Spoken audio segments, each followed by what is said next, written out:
दोस्तों आज बात करेंगे योगा टीचर एंड इवैल्यूएटर यानी वाईसीबी लेवल 3 के बारे में। देखिए आयुष मंत्रालय भारत सरकार द्वारा ये लेवल 3 का एग्ज़ाम कंडक्ट कराया जाता है, जिसको आप इसकी ऑफिशियल वेबसाइट पे जाके फिल कर सकते हैं। और ये एग्ज़ाम हर महीने होता रहता है, यानी लगभग 20-25 दिन में ये एग्ज़ाम होता रहता है। आप इसे कभी भी फिल करें और कभी भी एग्ज़ाम दे सकते हैं।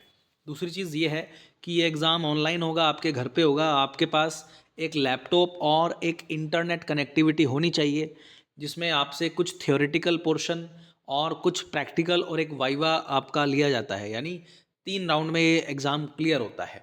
देखिए इतना मुश्किल भी नहीं है और इतना आसान भी नहीं है, दोनों ही चीज़ें हैं। अब इसके बारे में हम शुरू से लेकर आखिर तक चर्चा करेंगे कि इस एग्ज़ाम में क्या-क्या पूछा जाता है, कैसे आप इसको क्लियर कर सकते हैं। बहुत इंपॉर्टेंट बातें मैं आपको बताऊँगा। वीडियो थोड़ा लंबी होगी, लेकिन इसको देखने के बाद आपका कोई भी डाउट नहीं रहेगा। तो चलिए शुरू करते हैं।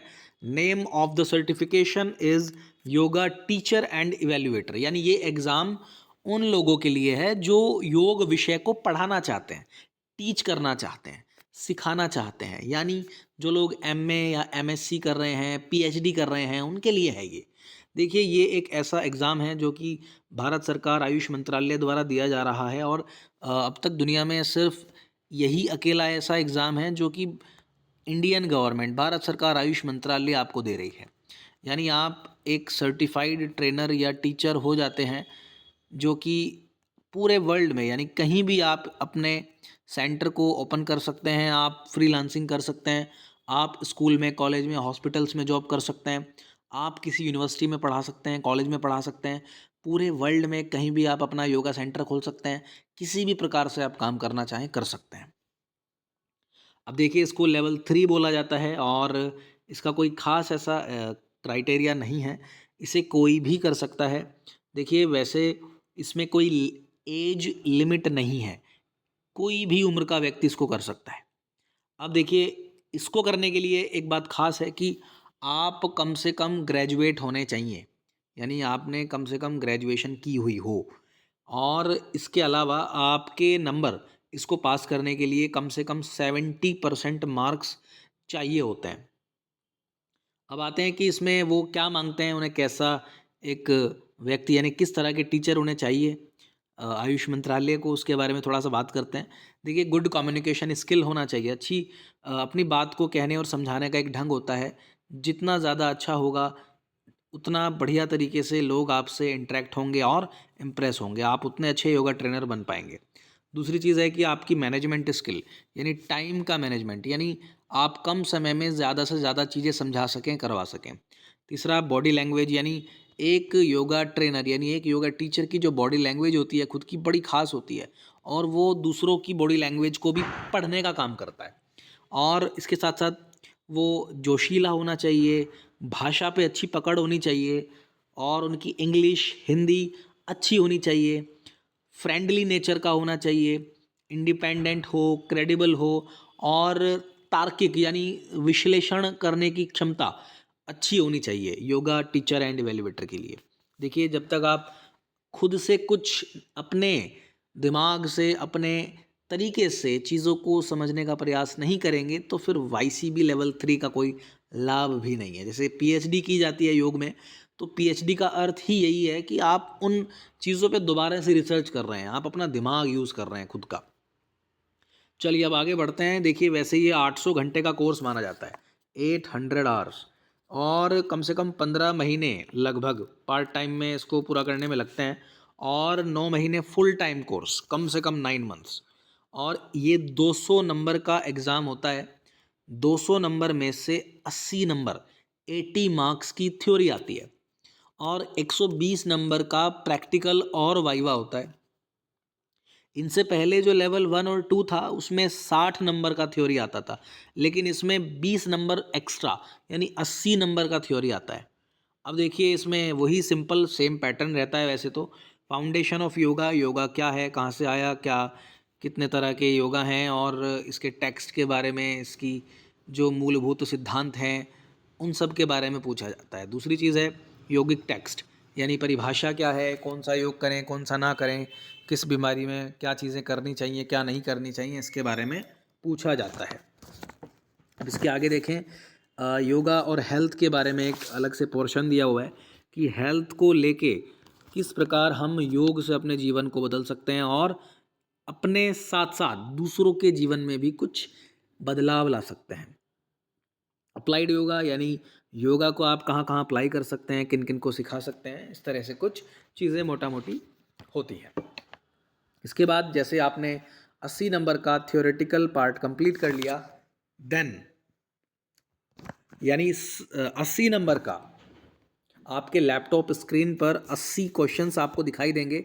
एक एक नंबर का क्वेश्चन होगा, इसमें कोई नेगेटिव मार्किंग नहीं है अभी तक। उसमें एक ऑप्शन को चुनना होता है आपको 4 में से और उसको राइट आंसर करना होता है। देन इस राउंड को क्लियर करने के बाद यानी थ्योरेटिकल राउंड को क्लियर करने के बाद आप प्रैक्टिकल राउंड में जाते हैं जहां ये 120 नंबर का रहता है। डेमोन्स्ट्रेशन स्किल्स, आपके सिखाने समझाने का तरीका कैसा होना चाहिए, आप किस प्रकार से आसन को, प्राणायाम, मुद्रा, बंद, षटकर्म और अपनी टीचिंग को, अपनी थियोरेटिकल नॉलेज को प्रदर्शित करते हैं, ये ज़रूरी है। टीचिंग स्किल्स 20 नंबर की आती हैं। इवैल्यूएशन स्किल यानी इवैल्यूएशन का मतलब ये भी है कि मान लीजिए कोई प्रतियोगिता यानी कोई कंपटीशन चल रहा है योग का, आसन का, तो आपको उनके बतौर जज यानी बतौर जज आप काम करते हैं। आप उस प्रतियोगिता में उन कैंडिडेट्स को उनकी परफॉर्मेंस के हिसाब से नंबर देते हैं, यानी आप जजमेंट का काम करते हैं। तो इवैल्यूएशन आपके अंदर होना चाहिए, ये भी एक कला ही होती है। एप्लीकेशन ऑफ नॉलेज 10 नंबर और फील्ड का एक्सपीरियंस 10 नंबर, यानी कि आपको अपने फील्ड के बारे में कितनी नॉलेज है उसका इसमें ज़्यादातर पार्ट पूछा जाता है। चलिए अभी आगे बढ़ते हैं, बात करते हैं फाउंडेशन ऑफ योगा यानी unit number 1.1 etymology definition of yoga यानी योग शब्द की उत्पत्ति कैसे हुई, कहाँ से आया। पतंजलि योग सूत्र यानी योग दर्शन में योग के बारे में क्या कहा गया है। भगवत गीता और कठोपनिषद में योग के बारे में क्या कहा गया है, क्या परिभाषाएं हैं। ब्रीफ इंट्रोडक्शन ऑफ योगा, देखिए योग का बहुत पुराना इतिहास है, शुरू से लेकर आज तक, प्राचीन काल से लेकर आज तक योग में क्या क्या बदलाव आए हैं, योग का इतिहास क्या है, इसका विकास कैसे हुआ। प्री वैदिक पीरियड, वेदों के समय से लेकर आज तक इसमें क्या क्या समानताएं और असमानताएं आई हैं, इस बारे में इसमें पढ़ते हैं। देखिए लेवल 3 है ये, क्योंकि इसमें बहुत गहराई से चीज़ें पूछी जाती हैं। आप किसी भी चीज़ को मिस मत करिएगा, जब आप इसकी तैयारी करेंगे तो बहुत गहराई में चीज़ों को आपको पढ़ना होगा। योगा इन प्रिंसिपल उपनिषद्स, देखिए वैसे तो उपनिषद बहुत सारे होते हैं, लगभग 10-11 उपनिषद तो बहुत ज़्यादा मेन माने गए हैं। आपको सारे उपनिषद पढ़ने पड़ेंगे, यानी उपनिषद का जो बेसिक्स है हालांकि वही पढ़ना पड़ता है, बहुत ज़्यादा नहीं आता है उपनिषद में से, पर फिर भी आपको बेसिक नॉलेज होना चाहिए। उसका जो सार है, हर उपनिषद का जो मुख्य उपनिषद है उनका सार आपको पता होना चाहिए। देन 1.4 पे आते हैं, जैनिज्म के बारे में यानी जैन धर्म के बारे में, कॉन्सेप्ट ऑफ जैन धर्म के बारे में आपको पूरा पढ़ना पड़ेगा। जो जैन धर्म के तीर्थंकर हैं जैसे स्वामी महावीर हैं, और भी बहुत सारे आदिनाथ और बहुत सारे तीर्थंकर जैन धर्म में हुए हैं, उनके बारे में आपको नॉलेज गेन करना होता है। देन बुद्धिज़्म के बारे में यानी भगवान बुद्ध के बारे में आपको पूरी नॉलेज लेनी होगी, उनकी जीवन शैली, उनके द्वारा बताए गए योग सिद्धांतों को आपको पढ़ना होगा। 1.6, इसके बाद भारतीय दर्शन यानी दर्शन वैसे 9 होते हैं, आस्तिक और नास्तिक दर्शन। 6 दर्शन आस्तिक हैं और 3 दर्शन नास्तिक होते हैं। तो टोटल सभी दर्शनों के बारे में आपको पढ़ना है कि दर्शनों में क्या क्या चीज़ें बताई गई हैं, क्या क्या कॉन्सेप्ट समझाए गए हैं। इसके बाद 1.7 पे आते हैं, षड दर्शन। हालांकि ये जो दर्शन है इसमें खासकर सांख्य दर्शन पे ज़्यादा जोर दिया गया है, तो सांख्य दर्शन को आप खासकर पढ़ें। 1.8 पे आते हैं।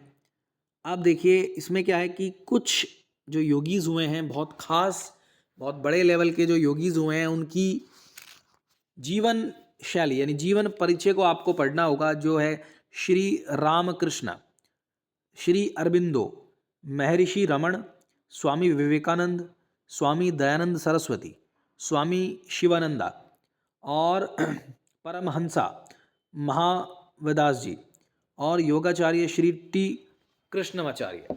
तो ये ऐसे योगीज़ हुए हैं जिनके बारे में आपको अच्छे से नॉलेज लेनी है कि उन्होंने कौन कौन सा योग दिया, उन्होंने अपने जीवन में क्या क्या किया, किस तरीके से वो योग को जीरो से ऊपर आसमान तक लेकर पहुँचे। अब आते हैं थोड़ा आगे 1.9 पे। इसके बाद योगा प्रैक्टिशनर के द्वारा फॉलो किए जाने वाले सिद्धांत क्या क्या हैं, इसके बारे में चर्चा की जाती है। अब आते हैं 1.10 पे, यानी ज्ञान भक्ति, ज्ञान योग, भक्ति योग, कर्म योग, राजयोग, हठ योग, इन सब के बारे में आपको अच्छे से पढ़ना पड़ेगा। अब आते हैं 1.11 पे, ज्ञान योग क्या होता है, इसका टोटल गहराई से आपको पढ़ना होगा। 1.11 में भक्ति योगा, 1.13 में कर्म योगा, टोटल को बहुत अच्छे से पढ़ना होगा। देखिए ज्ञान योग में अलग अलग ग्रंथों में क्या कहा गया है, गीता में क्या कहा गया है, भक्ति योग को गीता में क्या कहा गया है, कर्म योग को क्या कहा गया है, और दूसरे ग्रंथों में क्या कहा गया है, उनका जो कंपैरिजन होता है, जो डिफ्रेंसिएशन होता है, वो भी आपको पढ़ना पड़ेगा, क्योंकि लेवल 3 है, इसमें चीज़ों को बहुत गहराई से पूछा जाता है। इसके बाद आता है 1.14 सूक्ष्म व्यायाम, स्थूल व्यायाम। देखिए सूक्ष्म व्यायाम, इसमें टोटल 48 के 48 ही आपको पढ़ने चाहिए। जो धीरेन्द्र ब्रह्मचारी द्वारा बताए गए हैं 48 सूक्ष्म व्यायाम और 5 स्थूल व्यायाम, उनको आपको बहुत गहराई से पढ़ना है, समझना है। उनके कॉन्ट्राडिक्शंस भी आपको पढ़ने हैं, उनके फ़ायदे क्या हैं, किसको करना चाहिए, किसको नहीं करना चाहिए, और जब सूक्ष्म व्यायाम कर रहे होते हैं तो क्या क्या सावधानियाँ रखनी होती हैं, और कौन सी बीमारी में कौन सी चीज़ें करें, ये सब भी आपको पता होना चाहिए। और हर एक सूक्ष्म व्यायाम की प्रैक्टिकल नॉलेज बहुत गहराई से होनी चाहिए, अलाइनमेंट ठीक होना चाहिए। अब थोड़ा आगे बढ़ते हैं, दैट इज़ 1.15 1.15 ये है कि षटकर्म, यानी षटकर्म नेति, धोती, वस्ती, नोली, त्राटक एंड कपालभाति में।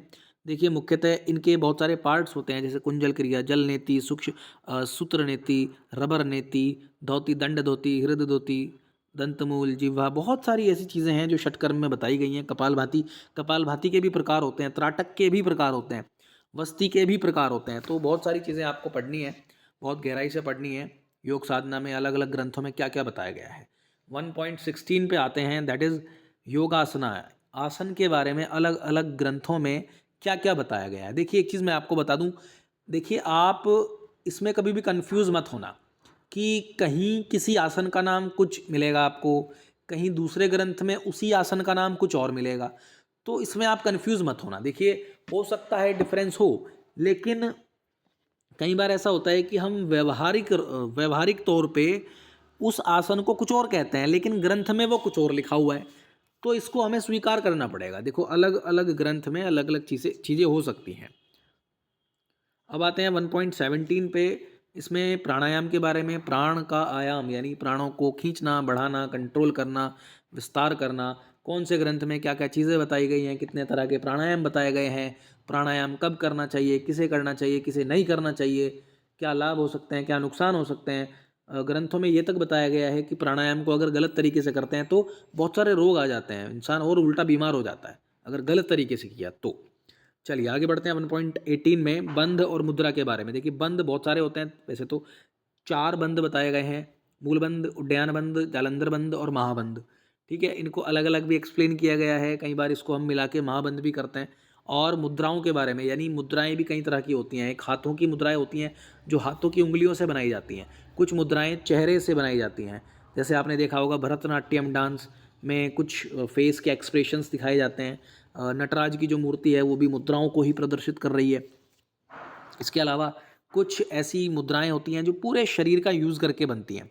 चलिए आगे बढ़ते हैं 1.19 यानी 19 पे आते हैं, योग निद्रा के बारे में। योग निद्रा की कुछ टेक्निक्स होती हैं, कुछ सीढ़ियाँ होती हैं। पहले आपको लेवल 1 2 3 4 5 6 7 पे जाना होता है, बॉडी को स्कैन करना होता है, डिटर्मिनेशन करना होता है, ब्रीदिंग पैटर्न को समझना समझाना होता है। उसके बाद आपका जो वे ऑफ टॉकिंग है, आपका जो लहजा है बात करने का, यानी जब आप इंस्ट्रक्शन दे रहे होते हैं ना, तो बड़ा शांत और शालीन होना चाहिए, इतना सहज होना चाहिए कि आपकी इस आवाज़ को सुन के सामने वाला मंत्र मुग्ध हो जाए। अब 1.20 पे आते हैं, इसमें है ध्यान के बारे में। देखिए मेडिटेशन बहुत बहुत ज़्यादा बड़ा एक पार्ट अदा करता है। लेवल 3 में मेडिटेशन को ना आपको बहुत गहराई से पढ़ना है।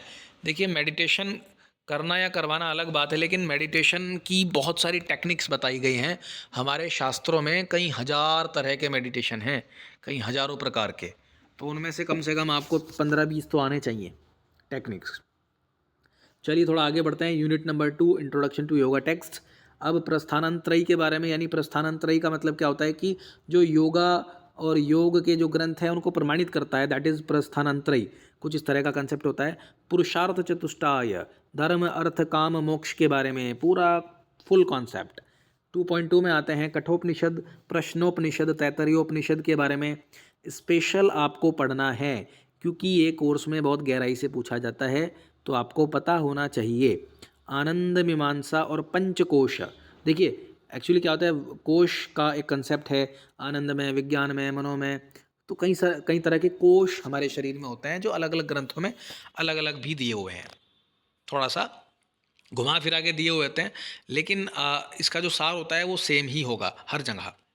2.3 में आते हैं स्थित प्रज्ञ, यानी भगवत गीता में स्थित प्रज्ञ किसे कहते हैं। यानी अर्जुन जब भगवान कृष्ण से सवाल करते हैं, बड़े दुविधा में, असमंजस में होते हैं, और भगवान कृष्ण एक मोटिवेशनल स्पीकर की तरह, एक ज़बरदस्त मोटिवेशनल स्पीकर बनके उनको उनके हर सवाल का जवाब देते हैं और युद्ध में उनको आगे खड़ा करते हैं कि जा लड़, तू ये मत देख कि तेरे घर वाले, तेरे भाई, सगे संबंधी, बंधु हैं, उन्हें धर्म और अधर्म की तराजू में तोल, जो गलत करता है उसे सज़ा देनी ही देनी चाहिए, चाहे उसमें कोई भी हो। खैर, ये एक धर्म और अधर्म की लड़ाई है, जिसमें कि पूरी गीता में एक कॉन्वर्सेशन आपको देखने को मिलता है। 700 श्लोक हैं गीता में और 18 अध्याय हैं, उसमें से लगभग आपको कम से कम 25-30 श्लोक याद होने चाहिए लेवल 3 की तैयारी के लिए, बहुत अच्छे नंबर आएंगे आपके। अब आते हैं जी भगवत गीता। देखिए भगवत गीता अपने आप में एक पूरी की पूरी यूनिवर्सिटी है नॉलेज की। देखिए अगर आप भगवत गीता को बहुत गहराई से पढ़ेंगे तो उसमें ज्ञान योग, कर्म योग, भक्ति योग, 18 प्रकार के योग मिलते हैं आपको। उसमें मोटिवेशन भी है, उसमें साइंस भी है, उसमें भक्ति भी है, उसमें ज्ञान भी है, उसमें सब कुछ है। पूरा पूरा ग्रंथों का सार इस भगवत गीता में है। और ऐसा कहा जाता है कि भगवत गीता को 18 बार पढ़ना पड़ता है, तब जाके समझ में आती है। चलिए जी, अब थोड़ा आगे बढ़ें। 2.5 पे आते हैं। 2.5 पे भगवत गीता में आहार के बारे में, विहार, आचार, विचार के बारे में क्या कहा गया है। आहार कैसा होना चाहिए, विचार कैसे होने चाहिए, आचार और विचार, आहार, विहार, आचार और विचार। ठीक है, चलिए थोड़ा सा आगे बढ़ते हैं। 2.6 में वशिष्ठ, देखिए योगा वशिष्ठ एक ग्रंथ है जो कि हठ योग का एक ग्रंथ है, उसके बारे में भी आपको पढ़ना पड़ेगा। देन 2.7 पे आते हैं पतंजलि योग सूत्र। पतंजलि योग सूत्र में आपको चैप्टर 1 का 1 से लेके 12 श्लोक तक, चैप्टर नंबर 2 का पहला और दूसरा श्लोक, 46वां और से लेके 55 तक श्लोक, चैप्टर नंबर 3 का 1 से लेके 6 तक श्लोक आपको रटने पड़ेंगे, अच्छे से याद होने चाहिए, तब जाके आप के अच्छे नंबर आ पाएंगे। इसके बाद 2.8 पे आते हैं। इसमें पतंजलि योग सूत्र में से ही पूछा जाता है चित्त क्या है, चित्त की भूमियाँ क्या होती हैं, चित्त की वृत्तियाँ क्या होती हैं, चित्त विक्षेप, चित्त प्रसादन के उपाय, क्लेश और पंचक्लेश क्या होता है, और विवेक, ख्याति आदि के बारे में चर्चा की गई है। यानी पतंजलि ने बड़े अच्छे तरीके से समझाया है कि मन क्या है, मन की वृत्तियाँ क्या होती हैं, भावनाएं क्या होती हैं, ये मन में विचार कैसे उठते हैं, योग कैसे करें, ध्यान कैसे करें, बहुत सारी चीज़ों पे उन्होंने बहुत आराम से, बहुत ही सहज तरीके से उत्तर दिए हैं। पतंजलि जी ने एक सूत्र को इस तरीके से लिखा हुआ है कि एक एक सूत्र पे ना हम PhD कर सकते हैं कहीं कहीं बार। चलिए 2.9 पे आते हैं, कॉन्सेप्ट ऑफ ईश्वर। ईश्वर का कॉन्सेप्ट क्या है। देखिए भगवान का कॉन्सेप्ट क्या है, ये बड़ा एक बहुत पेचीदा टॉपिक होता है। ईश्वर क्या है, ईश्वर तत्व कहाँ से आया। इसमें वेदों में, उपनिषदों में, पुराणों में बहुत सारी चीज़ें लिखी हुई हैं। अलग अलग लोगों के विचार हैं उसमें, अलग अलग उनकी अपनी अपनी ओपिनियंस हैं, उसको आप कंपेयर करते हुए अपने हिसाब से भी कुछ रिसर्च करने का प्रयास करें। अब थोड़ा आगे बढ़ते हैं। 2.10 में क्रिया योग क्या होता है। क्रिया योग बहुत बहुत इम्पोर्टेंट पार्ट है, क्योंकि ये भी पतंजलि योग सूत्र का ही एक पार्ट होता है। इसके बाद 2.11 में आते हैं बहिरंग योग। महर्षि पतंजलि ने यम, नियम, आसन, प्राणायाम और प्रत्याहार को बहिरंग योग माना है। इसके बाद 2.12 में आते हैं अंतरंग योग। महर्षि पतंजलि ने धारणा, ध्यान और समाधि को अंतरंग योग माना है। यानी इनको टोटल को मिला के हम अष्टांग योग बोलते हैं वैसे, बट इसको भी इन्होंने 2 पार्ट में डिवाइड किया हुआ है। 2.13 में आते हैं पतंजलि योग सूत्र में मेंटल लेवल पे, मन के लेवल पे क्या क्या बातें कही गई हैं, इसके बारे में आपको पढ़ना होगा। 2.15 में देखें तो हठ योग क्या है। हठ योग की हिस्ट्री क्या है, ये शब्द कहाँ से आया, इसका विकास कैसे हुआ, इसके कौन कौन से ग्रंथ होते हैं। हठ योग में हठ प्रदीपिका, गैरंट संहिता, सिद्ध सिद्धांत पद्धति, गोरक्ष संहिता, बहुत सारे ग्रंथ होते हैं हठ योग के। तो आपको कम से कम 5 ग्रंथ तो पढ़ने ही पड़ेंगे, तभी जाके आप एक अच्छे टीचर बनेंगे। चलिए 2.15 में आते हैं, साधक तत्व और बाधक तत्व। देखिए पतंजलि योग सूत्र में भी इसके बारे में बहुत सारी चीज़ें बताई गई हैं और हठ योग में भी बताई गई हैं। हठ योग यानी हठ योग प्रदीपिका में भी बताई गई है, तो आपको कंपैरिजन करना आना चाहिए।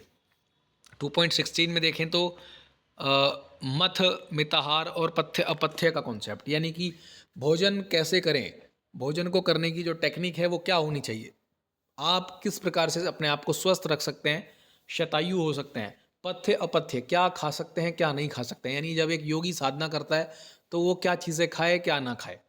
देखिए ये जो लेवल 3 है थोड़ा सा एडवांस तो है, लेकिन लेवल 3 करने के बाद आप अपने आप में इस फील्ड के मास्टर हो जाते हैं और आप कहीं भी किसी यूनिवर्सिटी में पढ़ा सकते हैं, सिखा सकते हैं, एज ए टीचर और इवेल्युएटर काम कर सकते हैं। आप जजशिप भी कर सकते हैं, आप कहीं कॉम्पिटिशन्स में, योगा के जो कॉम्पिटिशन्स होते हैं वहाँ पे आप बतौर जज काम कर सकते हैं। अब आते हैं 2.17 पे, हठ योग में योगिक टेक्स्ट हठ योग प्रदीपिका और गैरंट संहिता और हठ रत्नावली, इन तीनों बुक्स का जो बेसिक इंट्रोडक्शन है वो आपको पढ़ना पड़ेगा। 2.18 में आते हैं जी, इसके बाद आते हैं 5 तरह की हवा होती है शरीर में, प्राण, अपान, समान, उदान, व्यान और षट चक्र, यानी चक्र भी होते हैं, मूलाधार, स्वादिष्ठान, मणिपुर, विशुद्धि, अनाहत, बहुत सारे चक्र होते हैं, बिंदु से, मतलब कई सारे चक्रों को आपको ना अच्छे से पढ़ना पड़ेगा कि चक्र क्या होता है, ये कॉन्सेप्ट क्या है, ये शक्ति कैसे उठती है, कुंडलिनी जागरण, मतलब बहुत सारी चीज़ें हैं अभी इसमें। इसके बाद आते हैं 2.19 पे, षटकर्म, आसन, प्राणायाम, मुद्रा और नादानुसंधान के बारे में जो व्यवहारिक ज्ञान है वो क्या है उसके बारे में आपको पढ़ना होगा। 2.20 में आते हैं, हठ योग प्रैक्टिस का क्या क्या फ़ायदा है, क्या क्या महत्व है हमारे जीवन में और दूसरों के जीवन में। इस पे आप कंपैरिजन करें, इस पे आप अपने विचार रखें और पढ़ें। चलिए अब यूनिट 3 पे आते हैं, योगा एंड हेल्थ। देखिए इसमें पूरा का पूरा इंट्रोडक्शन आता है ह्यूमन बॉडी का, एनाटॉमी और फिजियोलॉजी, बहुत बहुत ज़्यादा इम्पोर्टेंट, बहुत ज़्यादा इम्पोर्टेंट है। देखिए बात सिर्फ योगा ट्रेनर या टीचर वाली नहीं है, आपको अपने शरीर के बारे में पता होना चाहिए। मैं बहुत सारे लोगों से मिलता हूँ, कुछ लोग ऐसे भी हैं जिन्हें ये नहीं पता कि उनका लीवर राइट साइड में है कि लेफ्ट साइड में है, उन्हें ये नहीं पता कि हमारी आंतों का काम क्या होता है, हमारा हार्ट कैसे काम करता है, हमारी आंखें कैसे काम करती हैं, और बीमारी शुगर क्यों होती है, डायबिटीज़ ये हो क्यों रहा है, ये ब्लड प्रेशर बढ़ता क्यों है, होता क्यों है, ऊपर का ब्लड प्रेशर और नीचे का ब्लड प्रेशर, सिस्टोलिक डायस्टोलिक क्या होता है, उन्हें नहीं मालूम। हीमोग्लोबिन कितना होना चाहिए, थायराइड, एलएफटी, केएफटी, बहुत सारी, आईबीएस की प्रॉब्लम क्या होती है, स्पोंडिलाइटिस क्या होता है, एडेनॉइड्स क्या होता है, माइग्रेन पेन, मतलब इन्हें, इन सब चीज़ों से ना आप बहुत मुखातिब होने चाहिए। कारण क्या है, जब आपके पास कोई क्लाइंट आता है ना, वो ये समझ के आता है कि आप भी छोटे मोटे डॉक्टर होंगे, झोला छाप छोटे मोटे डॉक्टर होंगे, तो आपको कम से कम थोड़ा 2 4 10 8 10 तरह की मेडिकल रिपोर्ट्स देखना आना चाहिए। आपको इंग्लिश का थोड़ा बहुत ज्ञान होना चाहिए, इतना तो होना चाहिए कि कम से कम आप रिपोर्ट्स पढ़ सकें, 2 4 आर्टिकल कहीं से आ गए पढ़ने को तो पढ़ सकें, कहीं स्टेज पे आपको बोलना पड़ जाए तो आप बोल सकें। तो ये भी एक बहुत ज़रूरी पार्ट है योगा फील्ड का। चलिए ह्यूमन बॉडी के सारे सिस्टम्स आपको पढ़ने पड़ेंगे, A to Z। देखिए पाचन तंत्र, श्वसन तंत्र, उत्सर्जन तंत्र, और इसके अलावा जो सेंट्रल नर्वस सिस्टम है, पेरिफेरल नर्वस सिस्टम है, मस्कुलर सिस्टम है, कंकाल तंत्र है, बहुत सारी चीज़ें हैं, ब्लड कैसे बनता है, बीमारियाँ का पूरा जो कॉन्सेप्ट होता है वो सारा आपको पढ़ना चाहिए।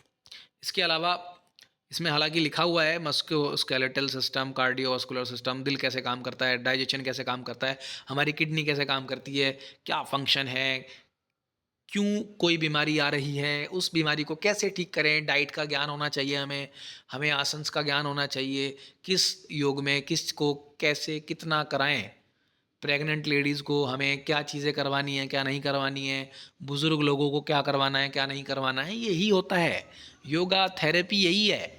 ऐसा कोई बहुत बड़ा विज्ञान भी नहीं है ये, लेकिन चीज़ों को आपको एक्सपेरिमेंट करना पड़ेगा। जब आप अपने आप पे और दूसरों पे एक्सपेरिमेंट करेंगे, डेटा कलेक्ट करेंगे, एक डायरी बनाएंगे, उसमें लिखेंगे लोगों की समस्याएं, मैंने उसको ये कराया ये कराया ये कराया, उसके बाद उसको ये फ़ायदा हुआ, इसको कराने के बाद उसको ये दिक्कत ज़्यादा बढ़ गई, तो यानी उसकी पावर कम करनी पड़ेगी। तो इस तरीके से आपको चलना पड़ेगा।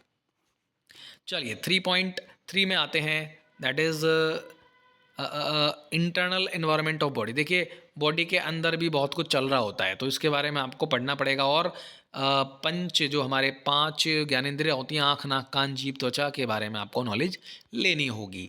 देन इसके बाद हमारे बॉडी में षटकर्म का क्या क्या इफ़ेक्ट होता है, आसन का, प्राणायाम का, बंद का, हमारे रेस्पिरेटरी, सर्कुलेटरी और मस्कुलोस्केलेटल सिस्टम पे क्या क्या इफ़ेक्ट पड़ता है। देखिए जब आप प्राणायाम करते हैं तो आपके रेस्पिरेटरी सिस्टम पे प्रभाव पड़ेगा। जब आप आसन करोगे तो आपके पूरे मस्कुलोस्केलेटल सिस्टम पे प्रभाव पड़ेगा। तो ये जो कंपैरिजन है ना, ये आपको तभी आएगा जब आप इसमें अच्छे से दिमाग लगाओगे, पढ़ोगे, तार्किक क्षमता बढ़ाओगे, बार बार अभ्यास करोगे, तब ये चीज़ें समझ में आएंगी गहराई से। चलिए अब थोड़ा आगे बढ़ते हैं। Introduction of psychology. देखिए बहुत बड़ा पार्ट है ये भी, मनोविज्ञान बहुत बड़ी चीज़ होती है। आजकल लोग अपने मन की बीमारी से परेशान हैं। लोग स्ट्रेस में हैं, एंजाइटी में हैं, टेंशन में हैं, डिप्रेशन में हैं। क्यों? पता नहीं, बस ऐसे ही। अच्छा कमा रहे हैं, सब कुछ अच्छा है, लेकिन फिर भी टेंशन में है, खुश नहीं है। देखिए योग क्या कहता है? योग कहता है कि आपका मन स्वस्थ होना चाहिए। मन चंगा तो कटौती में गंगा। यानी कि अगर मन ही परेशान है तो शरीर अपने आप परेशान रहेगा। यानी मन शरीर को चलाता है, शरीर मन को नहीं चलाता। अगर मन ठीक है तो सब कुछ ठीक है। इसके आगे बढ़ें तो बिहेवियर यानी व्यवहार क्या होता है, मोटिवेशन।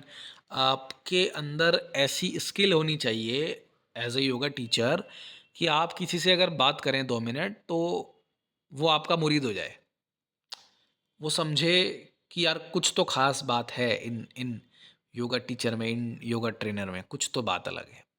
तो आपको अपनी पर्सनैलिटी को उसी तरीके से डेवलप करना होगा।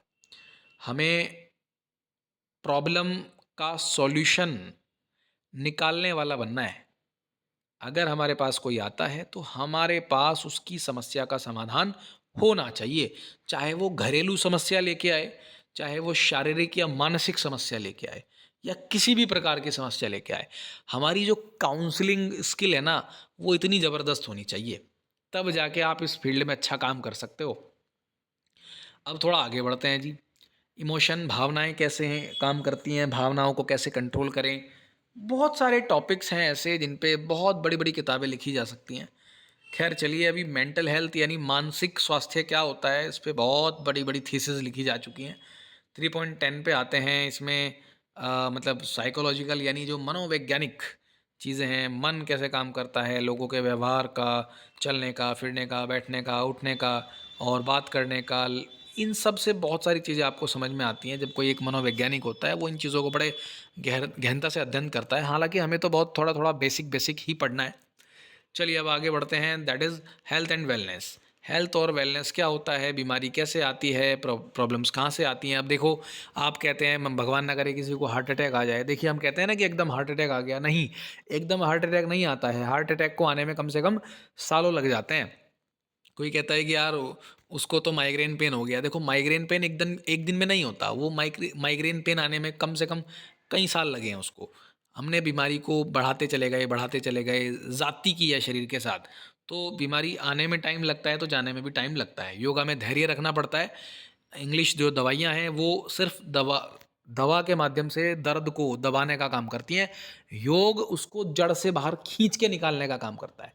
ठीक है, जैसे एक उदाहरण के तौर पे आपको बताना चाह रहा हूँ कि जैसे अगर मान लो किसी को वॉमिट आ रही है, उल्टी आ रही है, तो डॉक्टर क्या करेगा, उसकी एक दवाई दे देगा आपको कि लो दवाई खाओ और उल्टी को रोक दो। लेकिन हमारा शरीर जो अपने आप में एक डॉक्टर है, यानी योग में, आयुर्वेद में क्या कहा गया है, आयुर्वेद में कि उल्टी इसीलिए आ रही है आपको क्योंकि आपके शरीर से वो गंदी चीज़ बाहर निकलना चाह रही है। यानी उल्टी खुद एक दवा है। यानी जब आप उल्टी बाहर कर देंगे ना, वमन कर देंगे, तो गंदगी सब अपने आप ऑटोमेटिकली बाहर और आप अपने आप स्वस्थ हो जाते हैं।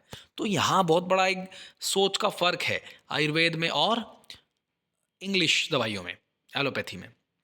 चलिए 3.12 में आते हैं, साइको सोशल इन्वायरमेंट। देखो मतलब जब आप खुद भी मानसिक रूप से स्वस्थ होंगे तो आप दूसरों के साथ भी अच्छा व्यवहार रखेंगे। हालांकि ये सब चीज़ें पतंजलि जी ने बहुत अच्छे से एक्सप्लेन कर रखी हैं अपने यम नियम आसन प्राणायाम प्रत्याहार धारणा ध्यान और समाधि वाले कॉन्सेप्ट में। अब देखिए इसके अलावा दिनचर्या ऋतुचर्या कैसी होनी चाहिए जब एक योगी योग की इस दुनिया में आता है तो उसकी जो दिनचर्या है वो अलग हो जाती है। देखो, योगी सुबह जल्दी उठता है, रात को जल्दी सोता है। अब योगी मैगी नहीं खाता, योगी कॉफ़ी, चॉकलेट्स, पिज़्ज़ा नहीं खाता। योगी शुद्ध सात्विक भोजन करता है, गाय का घी, गाय का दूध पीता है, बड़ा सात्विक भोजन करता है, मांसाहार नहीं करता है। तो इस तरह की दिनचर्या बनानी पड़ती है। योगी तब ही आप बन सकते हैं। कहते हैं ना कि जैसा खाए अन्न वैसा हो जाता है मन। तो तामसिक आहार और राजसिक आहार आपको नहीं लेना है, आपको सात्विक आहार लेना है एज अ योगी। ठीक है जी। अब आहार के बारे में, निद्रा, ब्रह्मचर्य के बारे में कुछ बातें इनमें इम्पोर्टेंट कही जाती हैं। कुछ ऐसे टिप्स और पॉइंट्स हैं जो आप इस फील्ड में जब आप एंटर करेंगे, जब इसके बारे में पढ़ेंगे तो समझ पाएंगे। चलिए अब थोड़ा सा आगे बढ़ते हैं बीमारियों के बारे में। Yoga for disease prevention and health promotion 3.16। देखिए, बीमारी क्या होती है, क्यों होती है, कैसे आती है, और आदि और व्याधि का कॉन्सेप्ट। शास्त्रों में इसको आदि व्याधि कहा गया है। अब देखिए, एक चीज़ और भी है। देखिए, पता है कि इंसान अपने मन से दुखी है। मतलब इंसान स्वयं में अपने आप ही उलझता जा रहा है। अगर देखा जाए तो संतोष एक कॉन्सेप्ट है। देखो, बहुत सारे कॉन्सेप्ट हैं, उनमें से मैं एक बताता हूँ। संतोष, पतंजलि जी ने कहा कि संतोष रखो। अब जब व्यक्ति संतोष रखेगा तो वो जेलेसी नहीं करेगा, जेलेसी नहीं करेगा तो उसका बीपी नहीं बढ़ेगा, बीपी नहीं बढ़ेगा तो उसके किडनी पे और हार्ट पे प्रेशर नहीं आएगा। तो मतलब कहने का अर्थ ये है, बात छोटी सी ये है कि हमारी भावनाओं का हमारे शरीर पे, हमारी ग्लैंड्स पे, हमारे ऑर्गन्स पे ज़बरदस्त प्रभाव पड़ता है। अगर कोई इंसान ज़्यादा जेलेसी रखता है ना, तो उसका बीपी की प्रॉब्लम, हार्ट की प्रॉब्लम, शुगर की प्रॉब्लम अपने आप होने लगेगी उसको। तो यानी अपने मन को अगर प्रसन्न रखते हैं तो आप अपने आप बीमारियों से बचे रहते हैं। तो इतनी छोटी छोटी गहरी गहरी बातों पे आपको अध्ययन करना है। चलिए अब थोड़ा आगे बढ़ते हैं। शुद्धि प्रक्रिया, वैसे तो ये षटकर्म ही होते हैं, षटकर्म के बहुत सारे प्रकार होते हैं। उसमें आपको सारी की सारी चीज़ें प्रैक्टिकल करके भी देखनी होंगी, आपको अच्छे से आना चाहिए। अब देखिए जी, त्रिगुण, 3 गुण होते हैं प्रकृति में, सात्विक, राजसिक और तामसिक। पंचकोश होते हैं, अन्न में, प्राण में, मनो में, विज्ञान में। ठीक है जी, इस तरह से होता है। प्राण होते हैं, प्राण, अपान, समान, उदान, व्यान। चक्र होते हैं, मूलाधार चक्र, स्वादिष्ठान चक्र, मणिपुर चक्र, अनाहत चक्र, विशुद्धि चक्र, आज्ञा चक्र, सहस्त्रार चक्र। चक्र के बारे में पढ़ा जाता है। देखिए, बहुत बहुत इंटरेस्टिंग चीज़ें होती हैं। जब आप इसमें एंटर करोगे ना तो ये अलग ही दुनिया है। तो बहुत अच्छी बात है, आप खुशकिस्मत हैं कि आप इस लाइन में आ रहे हैं। 3.20 में आते हैं, मैनेजमेंट ऑफ डिजीज़। यानी अगर कोई बीमारी किसी को आ गई है तो उसको कैसे, किस प्रकार से मैनेजमेंट, किस प्रकार से मैनेज करें, किस प्रकार प्रबंधन करें। बहुत तरह की चीज़ें आएंगी, बहुत तरह के आपके सामने ना चैलेंजेस आएंगे। लोग आपको कहेंगे कि सर मैंने ये वाला योगा किया था, उससे तो मुझे और दिक्कत बढ़ गई। तो आपको डरना नहीं है, आपको एक्सपेरिमेंट बरकरार रखना है। धीरे धीरे धीरे धीरे करके आप सब समझ जाएंगे। कम से कम आप अपने आसपास सिखाना शुरू करिए। भले ही आप योगा फील्ड में छोटा मोटा कोई भी सर्टिफिकेट किए हुए हैं या योगा में कोई आपने अच्छी खासी डिग्री कर रखी है, देन सबसे बड़ी कमी यही होती है योगा ट्रेनर्स की, वो सिखाते नहीं हैं, एक्सपेरिमेंट नहीं करते हैं। तो आपको अपने आसपास लोगों को इकट्ठा करना है, लोगों से बात करनी है, एक डायरी बनानी है, सभी लोगों से मिलो। किसी के घुटनों में दर्द है तो घुटनों की एक्सरसाइज कराओ, 3 दिन फ्री, उसके बाद थोड़ा थोड़ा चार्ज। मतलब कहने का अर्थ यह है कि मेरा खुद का मानना है, देखो कोई हो सकता है किसी को बुरा लगे, लेकिन बात यह है कि कुछ भी चीज़ फ्री में मत बांटो। शुरू में बांटो सीखने के लिए, लेकिन उसके बाद उसका पैसा लो, ज़रूरत के हिसाब से लो। लोग देने को तैयार हैं, बहुत पैसे हैं लोगों के पास, लेकिन कारण क्या है, हम इस मैनेजमेंट को नहीं समझ पाते हैं। तो थोड़ा यहाँ गड़बड़ हो जाती है। खैर, इसके बारे में और बहुत सारी वीडियोस बनाऊंगा मैं, आप तब समझ पाएंगे। चलिए अब थोड़ा सा आगे बढ़ते हैं। योगा एजुकेशन। देखिए, एजुकेशन क्यों ज़रूरी है, योग को पढ़ाया जाना चाहिए। आजकल इस पे बहुत चर्चाएं हो रही हैं कि ये जो योग विषय है इसको कॉलेज में, स्कूल में एक सब्जेक्ट के तौर पे पढ़ाया जाना चाहिए। इसमें योगा के जो एजुकेशन में क्या क्या फैक्टर्स, क्या क्या चीज़ें रखी जा सकती हैं, गुरु शिष्य परंपरा को कैसे आगे बढ़ाया जा सकता है, उसको और कैसे अच्छा पवित्र बनाया जा सकता है। इसके अलावा इसमें वैल्यूज़, यानी जो मतलब एथिकल वैल्यूज़, नैतिक मूल्यों पे थोड़ा जोर दिया जाना चाहिए। और मैं तो ये कहता हूँ कि भगवत गीता को हमें प्रमोट करना चाहिए। अगर स्कूलों में, कॉलेजेस में अगर भगवत गीता पढ़ाना शुरू कर दिया तो भगवान से हम कह सकते हैं कि भाई सीरियसली कि लगभग 10-15 साल में हमारा देश अपने आप विश्व गुरु बन जाएगा। ये सच्चाई है। आप भगवत गीता को पढ़ें, 18 बार भगवत गीता को पढ़ना होता है, तब जाके गीता समझ में आती है। चलिए, अब थोड़ा आगे बढ़ते हैं जी। स्पिरिचुअल ग्रोथ का क्या मायने हैं, मतलब आध्यात्मिक शक्ति क्या होती है, आध्यात्मिक बातें। देखो, आज का जो युवा है वो ये समझता है कि यार ये सब क्या बातें हैं, ये आध्यात्मिकता हमारे समझ में नहीं आती है, ये सब आडंबर है, ये धर्म वरम सब बकवास है। देखो, धर्म प्रॉपर जो सनातन धर्म है, हिंदू, मैं किसी एक धर्म की बात नहीं कर रहा हूँ, सभी धर्म एक जैसे हैं, ठीक है। लेकिन हमारे यहाँ कॉन्सेप्ट है कि हर चीज़ का एक जेन्युइन रीज़न है, हर चीज़ का, हर एक बात का एक कारण है हिंदू यानी सनातन धर्म में। आप इसको जितना गहराई से पढ़ेंगे ना, उतना इसमें डूबते जाएंगे। चलिए, अब थोड़ा आगे बढ़ते हैं। Personality development. देखो, पर्सनैलिटी इज़ नॉट लाइक आपकी शक्ल सूरत। पर्सनैलिटी होती है आपका बैठने का तरीका, उठने का तरीका, बात करने का तरीका, कैसे आप चलते हैं, कैसे बैठते हैं, कैसे बोलते हैं, आपका व्यवहार समाज के प्रति कैसा है, आपके बारे में समाज और समाज के लोग क्या सोचते हैं। पर्सनैलिटी उसी को कहते हैं। यानी आप अपनी बात को कितने अच्छे तरीके से सामने वाले को समझा देते हैं, कितने ईज़ी तरीके से आप अपनी बात को उसके दिमाग में फ़िट कर देते हैं। यही होता है पर्सनैलिटी डेवलपमेंट। और आजकल तो इस पे बहुत बड़ी एक मार्केट बन गई है पर्सनैलिटी डेवलपमेंट की। और योग तो एक ऐसा फील्ड है कि इसमें आपको अपनी पर्सनैलिटी पे ही काम करना पड़ता है। आप और लोगों को क्या कर रहे हैं, मोटिवेट कर रहे हैं, इंस्पायर कर रहे हैं, आप और लोगों को नई नई चीज़ें बता रहे हैं, उनके प्रॉब्लम्स का सॉल्यूशन निकाल के दे रहे हैं। तो आपको अपनी पर्सनैलिटी को पहले बेहतर करना होगा, देन लोग आपसे अपने आप इन्फ्लुएंस होने लगेंगे। चलिए, थोड़ा और आगे बढ़ते हैं। स्पिरिचुअलिटी के बारे में इसमें पूछा जाता है, आध्यात्मिकता क्या होती है। ये सब चीज़ें तो बहुत गहरी हैं वैसे। किताबों में आपको कम से कम 25-30 बुक्स खरीदनी पड़ेंगी इसके लिए, तब जाके आप इस एग्ज़ाम को क्लियर कर पाएंगे। इतना मुश्किल भी नहीं है, प्रॉपर एक सीक्वेंस वाइज कोचिंग के तहत आप इसको कर सकते हैं। बाकी स्ट्रेस के बारे में देखिए, स्ट्रेस बड़ा बड़ा एक मुद्दा हो गया है आज के समाज में। अभी हाल ही में एक खबर आई थी, अतुल सुभाष एक व्यक्ति है, उसने अपने वैवाहिक मतभेद को चलते उसने आत्महत्या कर ली, सुसाइड कर ली। और पता नहीं कितने लोग ऐसे हैं, कितनी औरतें भी ऐसी होती हैं, मतलब स्त्री हो चाहे पुरुष हो, कोई भी हो, स्ट्रेस अगर उसको है तो बात आत्महत्या तक चली जाती है। भगवान कभी ऐसा किसी के साथ ना हो। तो आप किसी के जीवन को बदल सकते हैं। मतलब अगर कोई व्यक्ति डिप्रेशन में है, टेंशन में है, मर मर के जी रहा है, तो आप अगर योग उसको दे दें, आप उसके जीवन में परिवर्तन ले आए, मैं कह रहा हूँ आपने एक जीवन बचा लिया सर। कितनी बड़ी बात है, आप खुद सोचो कि कितनी बड़ी भलाई का काम है ये।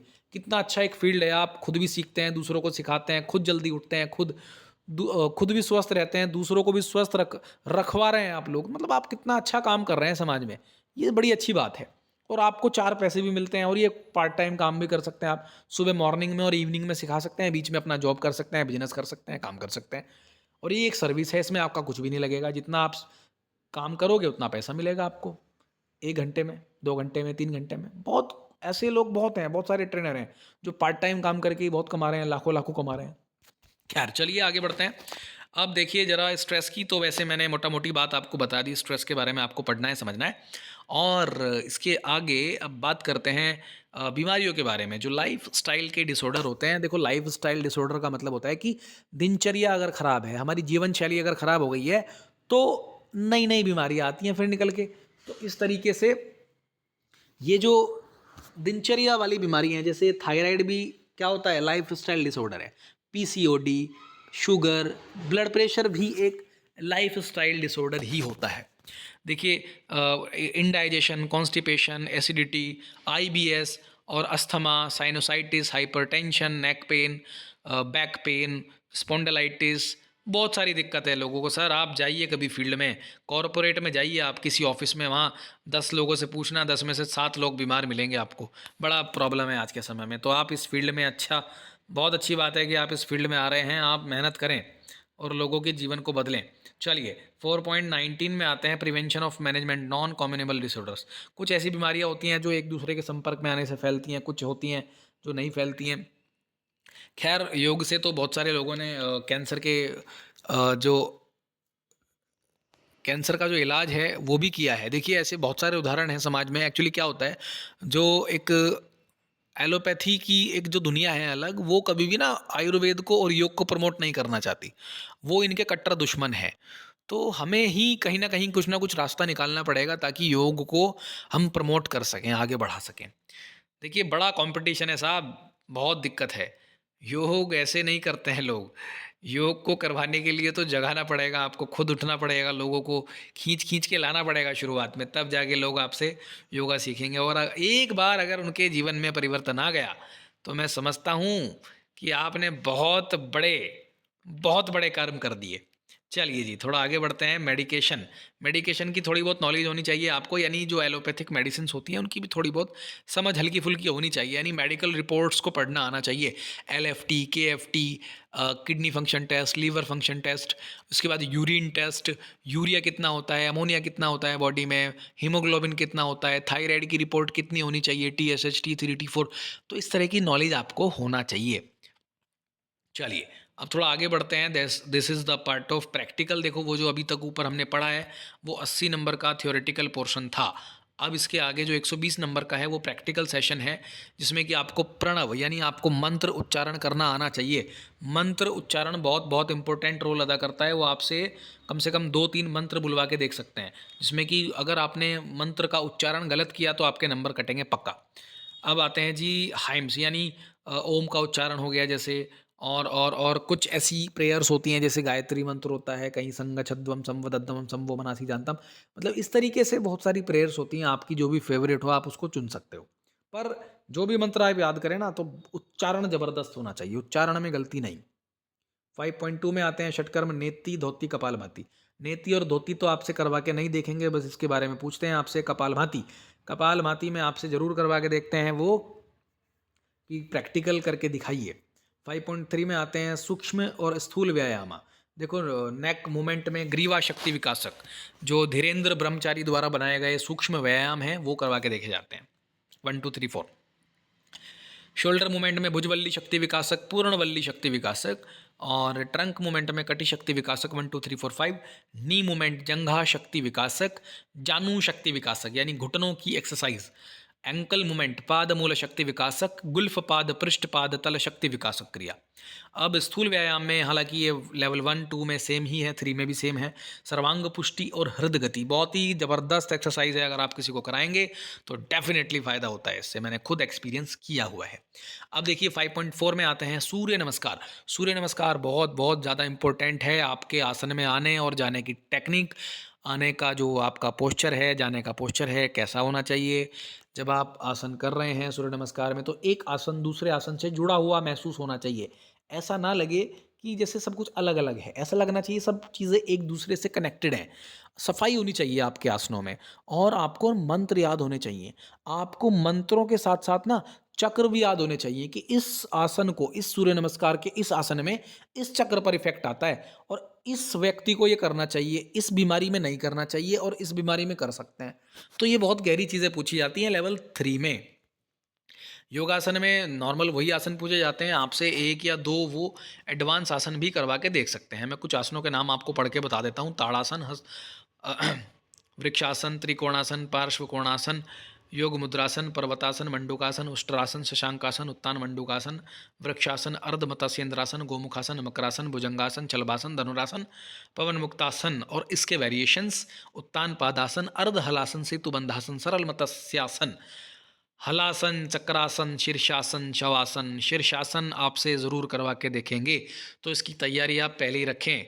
और वहाँ पे आपको गिरना नहीं है, ना ही दीवार के सहारे करना है, बिना दीवार के सहारे, विदाउट एनी सपोर्ट आपको शीर्षासन की अच्छी प्रैक्टिस करनी है। यानी और भी कोई एक या दो एडवांस आसन आप ज़रूर तैयार करके रखें, पूछा जाएगा। और आसनों में आप ध्यान रखें कि आपके आने और जाने की टेक्निक बढ़िया होनी चाहिए, और ऐसा भी नहीं होना चाहिए कि आप रोज़ अपने लिए प्रैक्टिस नहीं करते हैं। मतलब उन्हें वाईसीबी जो डिपार्टमेंट है उनको चाहिए, वो ये चाहते हैं कि हमें ऐसे बंदे मिलें जो सच में योगा फील्ड के लिए डेडिकेटेड हैं, डिलीजेंट हैं। चलिए अब आते हैं थोड़ा सा ब्रीदिंग प्रैक्टिस पे। एब्डोमिनल, थोरेसिक और क्लेविकुलर, यानी कुछ सांस तो हम पेट तक लेते हैं, कुछ छाती तक लेते हैं, कुछ मिक्स करके लेते हैं, ये वो वाला कॉन्सेप्ट है। डीप ब्रीदिंग, गहरी सांसें कैसे लें, अनुलोम विलोम कैसे करते हैं, कैसे करवाते हैं, दोनों चीज़ें पूछी जाएंगी आपसे। और नाड़ी शोधन प्राणायाम क्या होता है, कैसे करवाया जाता है। इसके बाद जी प्राणायाम का जो उज्जाई, शीतली, शीतकारी और भ्रामरी, पूरक, कुंभक, रेचक, ये पूरा कॉन्सेप्ट आपसे पूछेंगे। और आपसे प्रैक्टिकल करवा के ज़रूर देखेंगे। इसके बाद बंद की बात करें, मूल बंद, उड्डयन बंद, जालंधर बंद। आपसे उड्डयन बंद और जालंधर बंद करवा के देखा जा सकता है। लड़कों से उड्डयन बंद करवा के देखा जाएगा, लड़कियों से नहीं करवाते हैं। चलिए, मुद्रा, योग मुद्रा, महामुद्रा, विपरीत करणी मुद्रा। मुद्रा और आसन कुछ कुछ एक जैसे लगते हैं देखने में, लेकिन इनमें बहुत फ़र्क होता है। मुद्रा का कॉन्सेप्ट अलग है और आसन का कॉन्सेप्ट अलग होता है, तो इसके बारे में आप पहले ही तैयारी करके रखें। 5.9 में आते हैं ध्यान साधना। देखो ध्यान क्या होता है, कैसे किया जाता है, आज के ज़माने में कौन कौन से गुरु हैं जिन्होंने अपनी अपनी ध्यान की पद्धतियाँ दी हुई हैं, तो आपको उनको भी पढ़ना पड़ेगा। योग निद्रा कैसे करें, कैसे करवाएं, कितने स्टेप्स होते हैं, कैसे बॉडी स्कैन करें, कैसे सांस दिलवानी है, छोड़नी है, कैसे आपकी जो वॉइस है वो कितनी अच्छी होनी चाहिए, कितनी मधुर होनी चाहिए, मतलब आप जब बोलें तो ऐसा लगे कि जैसे फूल झड़ रहे हों। कहने का अर्थ है कि आपकी मतलब आवाज़ बड़ी सॉफ्ट होनी चाहिए, मतलब ध्यान लगना चाहिए उस पे। इतने प्यार, इतने तरीके से आपको करवाना है। चलिए जी, अब आते हैं जी प्रणव और सोहम, यानी सोहम साधना, यानी भगवान सूर्य का ध्यान करते हुए और सांसों के लेने और छोड़ने की गति का एक सिस्टम, एक कॉन्सेप्ट होता है। प्रैक्टिस ऑफ ध्यान, ध्यान की भी आपको प्रैक्टिस करनी होती है। वो आपसे पूछ सकते हैं कि आप अपने लिए ध्यान करते हैं, कौन सा ध्यान करते हैं, कब करते हैं, अभी लास्ट कब किया था, बहुत सारी बातें निकाल लेते हैं वो लोग। अब टीचिंग मेथड्स के लिए देखा जाए तो अ, सबका अपना अपना पढ़ाने का तरीका होता है, सिखाने का तरीका होता है, पर आपको कुछ ना कुछ यूनिक निकाल के लाना है कि लोग आपसे अट्रैक्ट हों, लोग आपकी तरफ आएँ, यानी लोग इम्प्रेस हों। कुछ इस तरीके के फैक्टर्स आप अपनी टीचिंग में शामिल करें जो इन्फ्लुएंस करें, यानी कुछ प्रैक्टिकल चीज़ों को, मतलब एक्सपेरिमेंट करवाएँ, कुछ चीज़ों को शामिल करें, उपकरणों को शामिल करें, ताकि एक लोगों को ना बाँध सकें आप। आपके बात करने का तरीका, आप जब लोगों को सिखा रहे होते हैं, आई कॉन्टैक्ट कैसे करें, आँखों में आँखें डाल के बात करें। मतलब कहने का अर्थ ये है, ये सारी चीज़ें ना पर्सनैलिटी डेवलपमेंट वाली ही हैं ज़्यादातर। हालाँकि इसके लिए एक अलग से बुक आती है, वो आपको पढ़नी पड़ेगी। अब इसके बाद कई बार ऐसा भी होता है कि आपको ना मतलब एक्स-रे और रिपोर्ट्स देखना आना चाहिए। जैसे किसी का एमआरआई है, सीटी स्कैन है, इस तरह की चीज़ें आपको देखनी आनी चाहिए। मोटा-मोटी नॉलेज होनी चाहिए। अब डेमोन्स्ट्रेशन लेक्चर कैसे देना होता है किसी भी योगा फील्ड में, जब आप कहीं स्टेज पे होते हैं, पोडियम पे होते हैं, तो आप किस प्रकार अपनी बात शुरू करेंगे, कैसे लेक्चर देंगे। और लेसन प्लान, मतलब रोज़ आप इसको ना डिस्ट्रीब्यूट कर सकते हो दिनों के हिसाब से, बीमारियों के हिसाब से, एज ग्रुप के हिसाब से कि आज मुझे ये चीज़ें करवानी है, आज ये करवानी है, आज ये पढ़ाना है, ऐसे ऐसे। मतलब आपका अपना खुद का एक ऐसा बेहतरीन इंटरेस्टिंग तरीका होना चाहिए। इसके बाद क्लास को शुरू करने के लिए, मतलब जैसे आप कोई क्लास करवाते हैं तो मैट्स कहाँ बिछाने हैं, कितनी दूरी पर बिछाने हैं, आपका मैट कहाँ बिछेगा, पानी की बोतल रखनी है, टॉवल रखना है, लोगों को इस तरह की सारी बातें आपको बतानी पड़ेंगी। आपकी आवाज़, माइक का जो कनेक्शन होता है, बिजली का कनेक्शन होता है, खिड़कियाँ बंद होनी चाहिए कि खुली होनी चाहिए, कपड़े कैसे पहनने हैं, कैसे आप, मतलब कई बार ऐसे भी होता है ना, एटिकेट्स की भी बातें आती हैं। मतलब अगर लड़के लड़कियां साथ में योगा सीख रहे हैं और सिखा रहे हैं, तो थोड़ा सा इस तरीके से बैठाना है आपको कि एक दूसरे से अनकंफर्टेबल फील ना करें दोनों, लड़का या लड़की, ठीक है। तो इस तरह की बहुत छोटी छोटी बातें होती हैं जो आपको सीखनी होती हैं योगा क्लासेस के दौरान। तो खैर ये था लेवल 3 का सिलेबस। देखिए हालांकि इसमें थोड़ी बहुत चीज़ें और हैं, लेकिन ये ऐसी चीज़ें हैं जिनको आप पढ़ने और एक्सपेरिमेंट करने के बाद ही अच्छे से समझ पाएंगे। और इसमें कई बार ऐसा भी होता है कि जब आप योगा सिखा रहे होते हैं ना, तो शुरुआत में थोड़ा मुश्किल आती है, मतलब लोग आपसे कनेक्ट नहीं होते हैं। तो उसका एक तरीका है कि आप अपने स्तर से लोगों को सिखाना शुरू करें। चाहे कहीं भी कोई भी मिल जाए आपको, आप उसे फ्री में सिखाएँ स्टार्टिंग में, शुरू में। देखो, मैं ये नहीं कहता कि हमेशा फ्री में सिखाओ।